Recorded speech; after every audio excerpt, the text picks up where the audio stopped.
আমাদের প্রত্যাশা আছে নতুন দলগুলোকে নিয়ে জোট করা। আমি 16 তারিখ আমাদের প্রাথমিকভাবে 100 প্রার্থীর নাম আমরা ঘোষণা করছি। আমার বাংলাদেশ পার্টিতে একটা নতুন দল, আমরা বলা যায় যে এটাই আমাদের প্রথম নির্বাচন। আমরা রেজিস্ট্রেশনও পেয়েছি নতুনভাবে, আমাদের মার্কাটাও নতুন। ফলে এই নির্বাচন নিয়ে আমাদের একটা আবেগ আছে, কিন্তু আমাদের দলটা এখনও সেভাবে আমরা বিস্তৃত করতে পারিনি সারা দেশে। তারপরেও আমরা সিদ্ধান্ত নিয়েছি যে আমরা এককভাবে একটা নির্বাচনের একটা ভালোভাবে আমরা একটা প্রস্তুতি নেব। সেই অনুসারে আমরা আগামী 16 তারিখ আমাদের প্রাথমিকভাবে 100 প্রার্থীর নাম আমরা ঘোষণা করছি আমাদের অনেক সিলেকশন প্রসেসের পরে। নেক্সট আরও 100 প্রার্থীর জন্য আমরা প্রস্তুতি নিচ্ছি ঘোষণা করার জন্য। অর্থাৎ আমরা যদি এককভাবে নির্বাচনে অংশগ্রহণ করি তাহলে আমরা চেষ্টা করব সর্বোচ্চ সংখ্যক আসনে আমরা প্রার্থী দিতে পারি কিনা, সেটা আমাদের একটা টার্গেট।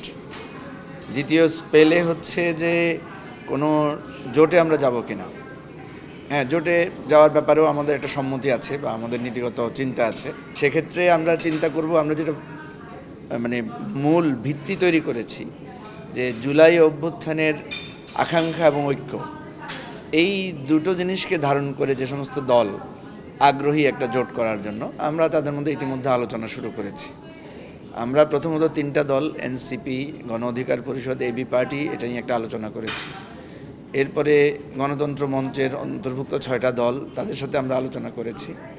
এর বাইরেও আরও 2-1টা দলের সাথে আমরা কথা বলছি যে গণ অভ্যুত্থানের আকাঙ্ক্ষা এবং ঐক্যকে কেন্দ্র করে আমরা একটা প্রত্যাশামূলক জোট আমরা তৈরি করতে পারি কিনা।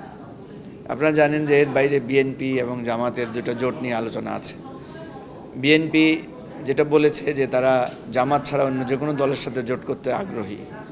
তো বিষয়টা আমরা এখনও সেভাবে আলোচনা শুরু করিনি, তবে আমাদের প্রত্যাশা আছে নতুন দলগুলোকে নিয়ে জোট করা। পুরাতন দলগুলো তো আছে, একটা ক্ষমতা কেন্দ্রিক, তাদের একটা শক্তি আছে। আমরা প্রাধান্য দিচ্ছি আমাদের ওই জুলাই কেন্দ্রিক একটা নতুন রাজনৈতিক প্রত্যাশা বা আমাদের যে নতুন রাজনৈতিক বন্দোবস্তের যে আকাঙ্ক্ষা, সেটাকে কেন্দ্র করে একটা জোট করা যায় কিনা।